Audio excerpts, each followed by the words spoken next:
Friends, आज हम बात करने वाले हैं 2023 में रिलीज बहुत ही popular TV series Berlin. Berlin money heist का प्रीक्वल है। इसमें मनी हिस्ट से पहले की चोरियां दिखाई जाती हैं। कहानी की शुरुआत में हम बर्लिन को देखते हैं, जिसकी तीसरी वाइफ आज उसको छोड़ के जा रही होती है, लेकिन तभी उसकी टीम आ जाती है और आज वो सब एक जगह पर चोरी करने जा रहे होते हैं। तो बर्लिन अपने बारे में बताता है। तो बर्लिन बोलता है कि ये उसके सुनहरे दिनों की कहानी है, जब वो ना तो बीमार था और ना ही चूहे की तरह छिपकर चोरियां करता था। और साथ ही बर्लिन अपने टीम के बारे में बताता है। वो बताता है कैला एक इलेक्ट्रॉनिक्स इंजीनियर है, वो सब कुछ कर सकती है, लेकिन वो बहुत सी शर्मीली है। वहीं वो रॉय को बताता है, रॉय ताले तोड़ने में एक्सपर्ट है और हमेशा जेल आता जाता रहता है, ये उसकी खूबी है। लेकिन जब से रॉय बर्लिन से मिला तो बर्लिन को अपना गॉडफादर मानता है। वहीं हम देखते हैं डेमियन, जो पेशे से एक प्रोफेसर है, लेकिन अपने खाली टाइम में वो हमेशा चोरी की प्लानिंग करता रहता है। वो काफी शातिर चोर है। फिर हम देखते हैं ब्रूस को। ब्रूस एक ऑलराउंडर है जो कोई भी काम कर सकता है। अब ये लोग एक महल जैसे घर में जाते हैं, जहाँ बर्लिन सर्च वारंट दिखाता है और बोलता है कि हमें इस घर की तलाशी लेनी है। फिर वो बोलता है घर का मालिक कौन है। तो बर्लिन घर के मालिक से बोलता है, तुम्हारे ऊपर पुरानी धरोहर से छेड़छाड़ करने के आरोप है और अगर तुमने मेरा सहयोग नहीं किया तो कम से कम 9 साल के लिए तो तुम अंदर जाओगे। तो बर्लिन उस घर के बड़े से लॉकर रूम में जाता है। वहाँ एक 500 साल पुराना प्याला होता है। वो उसको ले लेता है और बोलता है कि हम पुलिस वाले नहीं है, हम तो चोर हैं और हमें सिर्फ आपका ये प्याला चाहिए। वही डिनर टेबल पर एक आदमी बहुत बोलता है। वो बोलता है कि तुमसे पुलिस वाले नहीं लग रहे, लेकिन तभी बर्लिन वहाँ आ जाता है। तो बर्लिन को धमकी देता है, बोलता है कि तुम पुलिस वाले नहीं लगते हो, अपना आईडी दिखाओ। फिर बर्लिन उसको बुलाता है और उसका फोन तोड़ देता है। फिर बर्लिन उसको अपनी गन दिखा कर कहता है, ये है मेरा आइडेंटिटी कार्ड और देखोगे। वो आदमी अब बहुत डर जाता है। फिर बर्लिन की टीम वहाँ से चली जाती है। अब सीन शिफ्ट होता है और हम एक होटल के कमरे को देखते हैं, जहाँ पर बर्लिन अपनी टीम के साथ होता है। वहीं बर्लिन सबको एक नए मेंबर से मिलवाता है, जिसका नाम है कैमरोन। अब बर्लिन बोलता है कि हम यहाँ चोरी की प्लानिंग करने आए हैं और जिसकी शुरुआत हम 10 दिन पहले ही उस प्यालों को चुराने के साथ कर चुके हैं। इस प्याले की कीमत अभी 40,000 यूरो है, लेकिन हम इसकी कीमत 44 मिलियन यूरो बनाने वाले हैं। इस प्याले की मदद से हम यूरोप के शाही परिवारों के कीमती गहने चुराने वाले हैं, वो भी एक साथ, जो कि 34 अलग अलग शहरों में अभी है। अब उस प्यालों को अमोनियम क्लोराइड में डुबोते हैं ताकि वो पुराना सा दिखने लगे। अब सीन शिफ्ट होता है। अब बर्लिन अपनी पूरी टीम के साथ एक चर्च में जाता है, जहाँ के फादर से मिलता है और बोलता है, मैं एक प्रोफेसर हूँ और पॉलिटेक्निक यूनिवर्सिटी ऑफ सालांसा से। फादर ने इनको बुलाने से पहले ऑनलाइन इनके बारे में कुछ जांच पड़ताल की थी, जहाँ उन्होंने इनके बारे में इंटरनेट पर कुछ आर्टिकल्स भी पढ़े थे। वास्तव में वो ये सारे आर्टिकल्स कैला ने ही इंटरनेट पर अपलोड किया था। कि जब बर्लिन और उसकी टीम चर्च के अंदर जाती है, वहाँ उन्हें 2 और लोग दिखते हैं। तो फादर उनसे बोलते हैं कि ये अपराधी हैं और अभी यहाँ सुधार के लिए चर्च में भेजे गए हैं। अब बर्लिन की टीम फादर को कुछ डॉक्यूमेंट दिखाती है, जहाँ वो बताते हैं कि इस चर्च के बनने से काफी समय पहले यहाँ एक और चर्च हुआ करता था, जिसके अंदर खजाना हो सकता है। खजाने की बात सुनकर फादर बहुत खुश हो जाते हैं। तब फादर उन लोगों को चर्च के तहखाने में ले जाते हैं। अब वो लोग मशीन से चेक करते हैं तो मशीन की स्क्रीन पे कुछ दिखता है। तो फादर को बुलाते हैं। अब बताते हैं कि वहाँ 16 फीट नीचे कुछ होने का संकेत मिल रहा है। अब सीन बैक में चला जाता है, जहाँ बर्लिन और डेमियन अपनी टीम को बताते हैं कि उस चर्च के नीचे खुदाई करनी होगी, क्योंकि चर्च के 65 फीट नीचे एक टनल है, जिससे हम शहर के किसी भी एरिया में जा सकते हैं। फिर डेमियन मैप से समझाता है कि हमें चर्च से इस जगह तक पहुंचना है। यह पेरिस का सबसे बड़ा नीलामी घर है, जहाँ 34 अलग अलग शहरों से शाही परिवारों के गहने आने वाले हैं और जिन्हें हम चोरी करेंगे। अब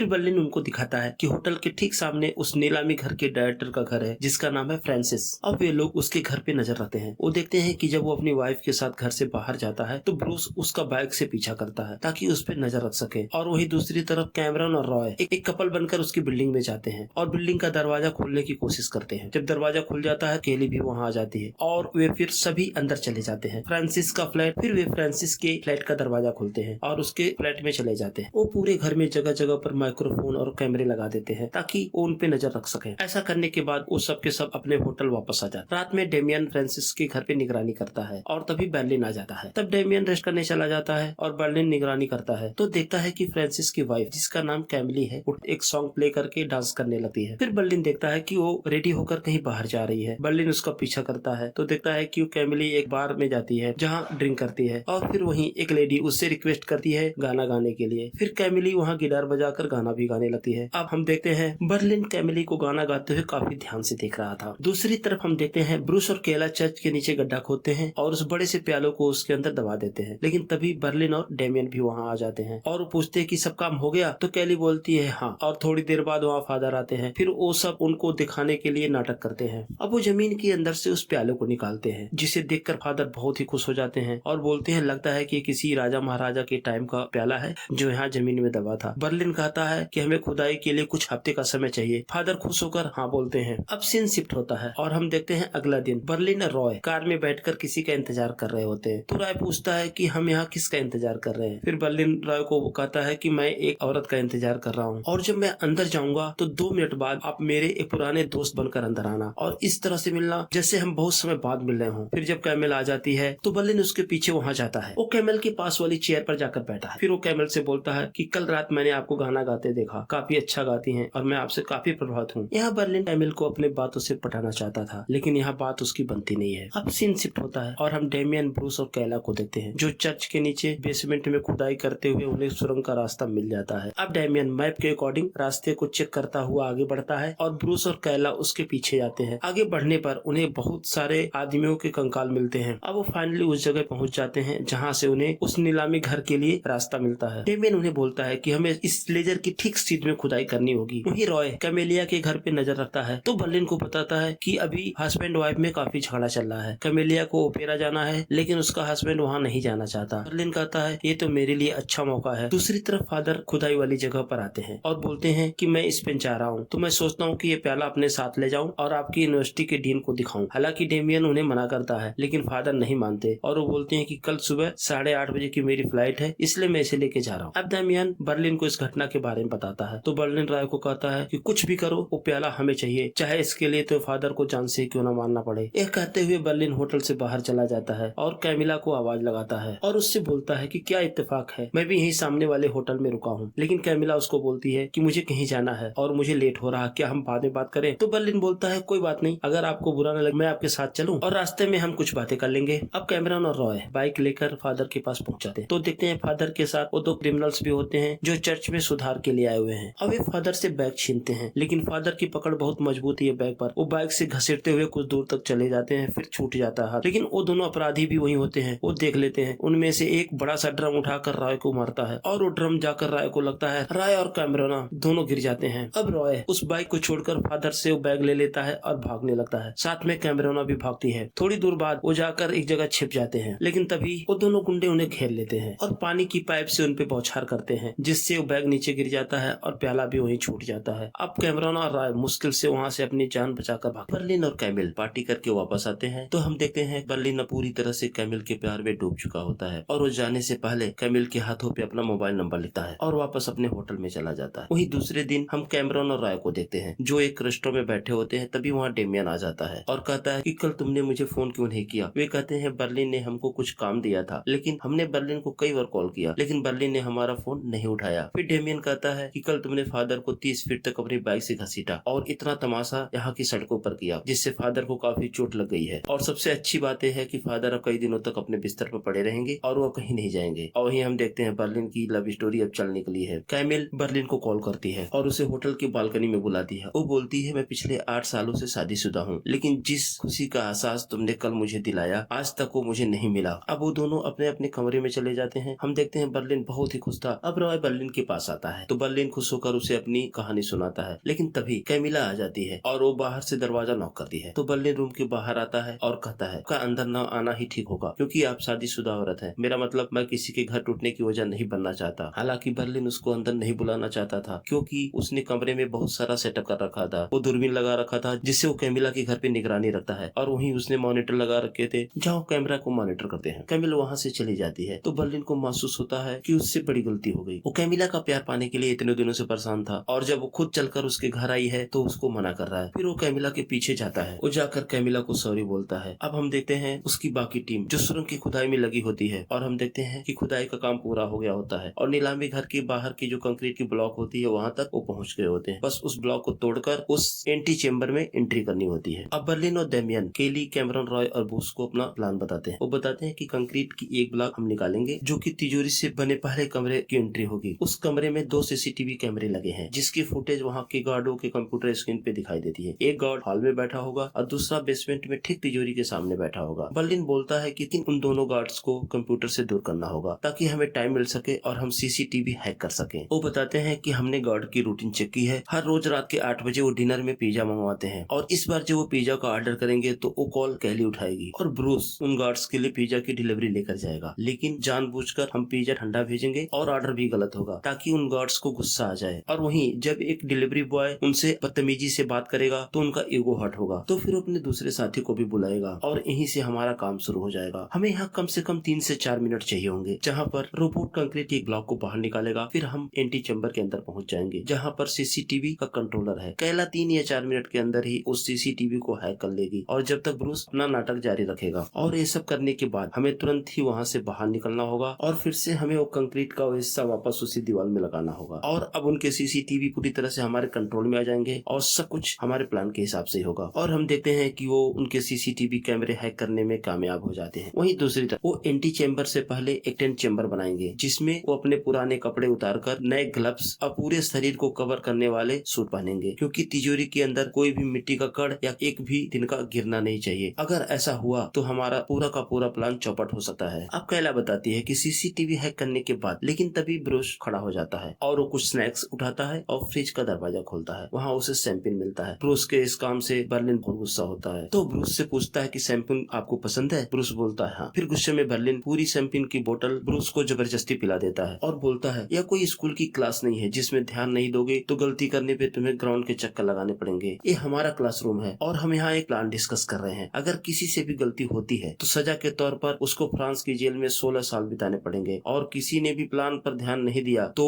वो अपने बाकी साथियों की जिंदगी भी खतरे में डाल देगा। बर्लिन कहता है कि एक और शख्स है जिन्होंने हमारे साथ बहुत चोरियां की हैं। उनका मानना है कि चोरी एक चैप्टर नहीं है बल्कि एक पूरी किताब है। तो कैमरन पूछती है कि वो हमारे साथ इस चोरी में क्यों नहीं है। बर्लिन बताता है कि वो इस समय किसी दूसरी चोरी का प्लान कर रहे हैं और वो चोरी भी बहुत लाजवाब होने वाली है। बर्लिन कहता है कि हम वह चोर हैं जो महंगे कपड़े पहनकर और महंगे 5 स्टार होटल के अंदर बैठकर प्लान बनाते हैं, न कि काले पीले कपड़े पहनकर झुग्गी बस्तियों में प्लान बनाते हैं। कल को अगर किसी को गोली खानी पड़े तो 5 खूबसूरत लाशें गिरेंगी आप लोगों की। अब कैला दोबारा अपना प्लान बताती है कि जब सीसीटीवी हैक करेंगे उसके बाद मैं उस खाली एंटी चैम्बर और खाली तिजोरी की रिकॉर्डिंग करूंगी और उसी रिकॉर्डिंग को बाद में लूप में चला दूंगी, और जब हम अपना काम करके दोबारा वापस आएंगे तो मैं उन कैमरों को दोबारा लाइव चला दूंगी। अब वे वैसा ही करते हैं। कैली पुरानी रिकॉर्डिंग लूप में चला देती है और वो अंदर जाते हैं और तिजोरी का पिछला हिस्सा काट देते हैं और उसे क्रेन के जरिए ऊपर उठाते हैं, जैसे कि गैराज का दरवाजा उठाया जाता है। अब वे सब तिजोरी के अंदर पहुंच चुके होते हैं। तो कैला कॉल करके बर्लिन को बताती है। बर्लिन बहुत खुश होता है और बोलता है कि यकीन नहीं हो रहा, हम तिजोरी के अंदर हैं और इस साल बेस्ट चोर का अवार्ड डैमियन को और बाकी आप सबको बेस्ट सपोर्टिंग चोर का अवार्ड मिलेगा। अब सीन शिफ्ट होता है और बर्लिन कैमिल के साथ एक रेस्टोरेंट में होता है। तभी वहाँ कैमिल का हस्बैंड आ जाता है। तो बर्लिन कहता है आप जाकर उनसे मिलिए और उन्हें कहिए कि मैं एक आर्ट डीलर से मिलने आई थी, लेकिन वो बहुत ही बदतमीज है, आपको चलकर उससे बात करनी होगी। फिर वो जाकर अपने हस्बैंड को बुला कर लाती है और फिर बर्लिन कहता है कि सॉरी मैडम, अगर आपको हमसे बात करने में तकलीफ हो रही है तो हम चले जाते हैं। वो वहाँ से चला जाता है। लेकिन इन सब के बाद भी बर्लिन और कैमिल नहीं रुकते। वो बाहर एक दूसरे से मिलते हैं और एक दूसरे के साथ टाइम बिताते हैं। वहीं दूसरी तरफ डेमियन, कैला, कैमरॉन, रॉय और ब्रूस बैठकर ड्रिंक कर रहे होते हैं। तभी डेमियन की वाइफ का कॉल आता है। उसकी वाइफ कहती है कि अब हमारा अलग हो जाना ही बेहतर है, क्योंकि तुम्हारे ये काम कभी खत्म ही नहीं होते। और वो बोलती है कि मैं अपनी बाकी जिंदगी तुम्हारे साथ बिताना नहीं चाहती। इन सब बातों से डेमियन का दिल टूट जाता है। फिर वो वापस आकर उन लोगों के पास बैठता है। उसका उदास चेहरा देखकर कैमरन समझ जाती है कि डेमियन के साथ कुछ तो हुआ है। दूसरी तरफ रॉय, ब्रूस और केला वहाँ से निकल जाते हैं और कैमरन वही डेमियन के पास रुक जाती है।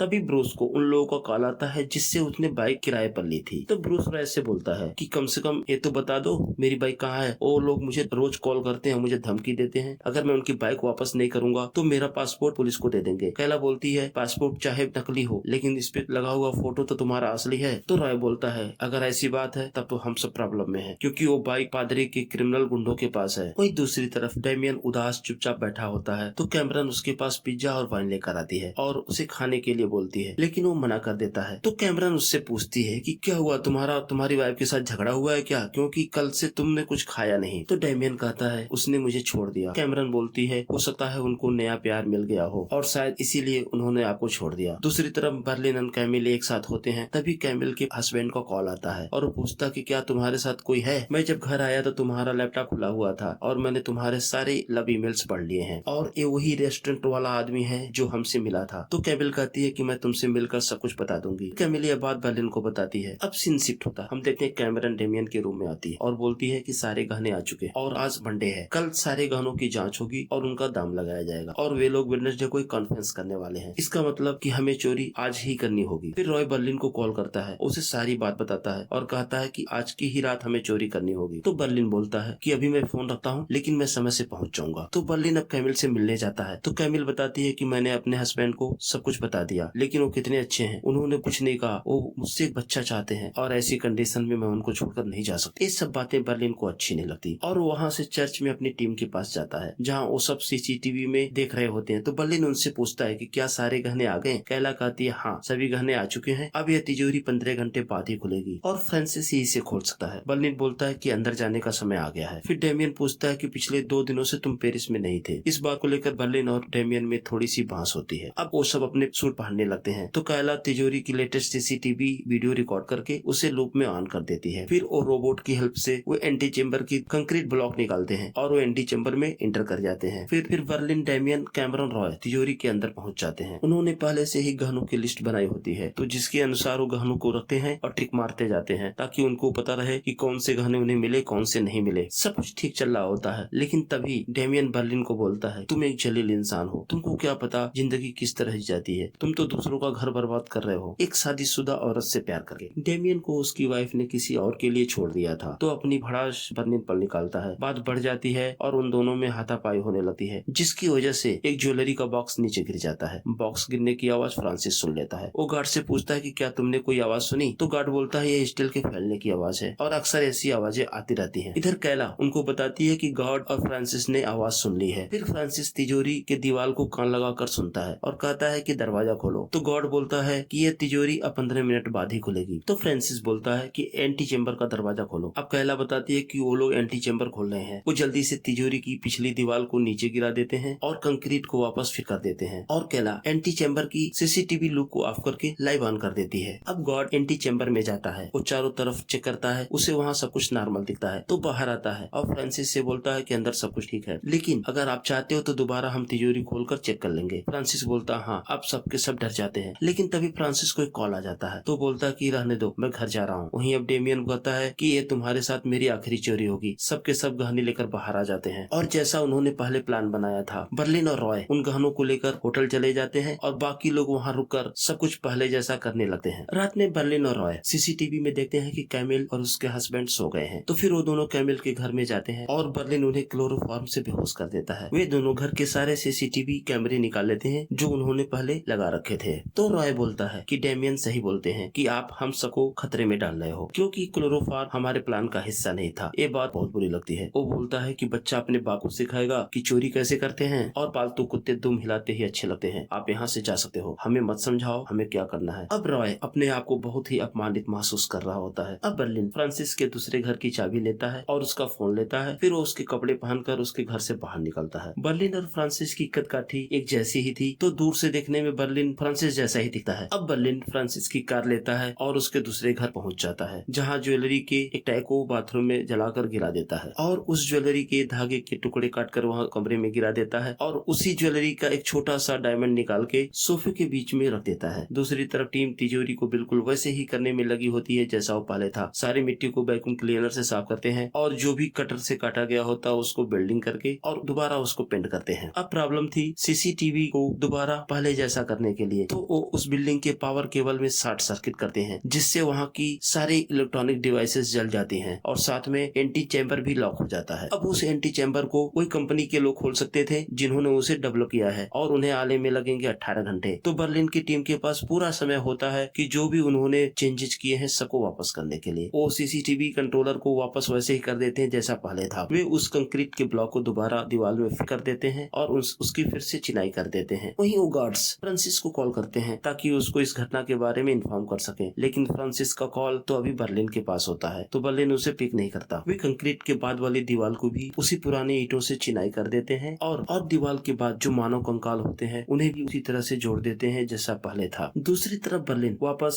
कैमिले के घर आता है और सारे सामान वैसे ही रख देता है जैसे वो पहले थे। अब बर्लिन वापस अपने होटल आ जाता है जैसा कि उन लोगों ने पहले प्लान बनाया था कि ये सब काम खत्म करके सब लोग अपने होटल में आएंगे और अपने कमरों की सफाई करेंगे और गहनों की पैकिंग करेंगे और कोई भी होटल से बाहर नहीं जाएगा। अब ब्रूस कैला से मिलता है और कहता है कि जहाँ से उसने बाइक ली थी वहाँ अपने पासपोर्ट का फोटोकॉपी दिया था और वो मुझे डिलीट करना था। मैं वहाँ गया था लेकिन उन्होंने अलार्म लगा रखा है और जो मुझसे बंद नहीं होगा उसके लिए मुझे तुम्हारी हेल्प चाहिए और मैं इसकी वजह से पकड़ा नहीं जाना चाहता और तुम बस उस अलार्म को बंद कर देना। उसके बाद हम कंप्यूटर से वो पासपोर्ट की कॉपी डिलीट कर देंगे। वही डेमियन अपने रूम में उन गहनों की पैकिंग कर रहा होता है और साथ ही अपनी वाइफ को याद करके दुखी भी होता है। दूसरी तरफ रॉय कैमरून के रूम में जाता है और वो उससे बातें करता है। रॉय दुखी था क्योंकि बर्लिन ने उसे कुत्ता बोला था। मैं बर्लिन का पालतू कुत्ता बनकर थक गया हूँ। फिर वो होटल से बाहर जाने का प्लान बनाते हैं। वहीं ब्रूस और काइला उस बिल्डिंग में पहुंच जाते हैं जहाँ से ब्रूस ने बाइक रेंट पर ली थी। पहले वो अलार्म को बंद करते हैं, उसके बाद दरवाजे का लॉक खोलते हैं। वो चुपके से ऑफिस के अंदर जाते। काइला कंप्यूटर ऑन करती है और ब्रूस देखता है कि नीचे 4 गार्ड प्लेइंग कार्ड खेल रहे होते हैं। फिर उनमें से एक गार्ड को कुछ शक होता है। वो ऊपर जाकर देखता है काइला कंप्यूटर पर बैठ के काम कर रही होती है। वो उससे पूछता है कि तुम कौन हो। वो कहती है मैं एमिली हूँ, अब कुछ देर पहले ही आई हूँ और आज ही मैंने ये ऑफिस ज्वाइन किया। वो उस लड़की का नाम लेकर पूछता है जो पहले वहाँ काम करती थी। तो काइला देखती है कि वही डेस्क पे उस लेडीज का फोटो होता है। वो बॉडी बिल्डर होती है। तो बोलती है उसके पैरों में मोच आ गई। तो गार्ड बोलता है ये तो होना ही था और ब्रूस उस टाइम उस कंप्यूटर टेबल के नीचे छुपा होता है। अब बाकी गार्ड्स भी वहाँ आ जाते हैं और वो सब कैली से मिलते हैं और वो गार्ड उन सबको कैली से इंट्रोड्यूस करवाता है। वो बताता है कि इन्होंने आज ही ऑफिस ज्वाइन किया और काम जल्दी निपटाने के लिए ये रात में ही काम करने आ गई। अब कैली उसके पासपोर्ट के फाइल को डिलीट करना चाहती है लेकिन कंप्यूटर के हार्ड ड्राइव में कुछ एरर आ जाता है जिसकी वजह से वो डिलीट नहीं होता है। तो गार्ड पूछता है क्या हुआ। वो बोलती है कि सिस्टम हैंग हो गया है। वो बोलता है रुको मैं नीचे से इसका स्विच ऑफ कर दूंगा और फिर ऑन करेंगे ये ठीक हो जाएगा। वो जैसे ही नीचे बैठता है तो उसको कंप्यूटर टेबल के नीचे ब्रूस दिख जाता है। इसी सस्पेंस के साथ कि अब इनके साथ क्या होगा एपिसोड 4 खत्म हो जाता है। तो फ्रेंड्स ये था इस वेब सीरीज का एपिसोड 1 से 4 तक का एक्सप्लेनेशन वीडियो और अगला वीडियो 1 से 2 दिनों में इस चैनल पर अपलोड होगा। और हमें कमेंट बॉक्स में बताएं आपको ये वीडियो कैसी लगी। अगर आपने अभी तक मेरे इस चैनल को सब्सक्राइब नहीं किया है तो प्लीज सब्सक्राइब करें ताकि ऐसे एंटरटेनिंग वीडियो आपको आगे भी मिलते रहें। धन्यवाद।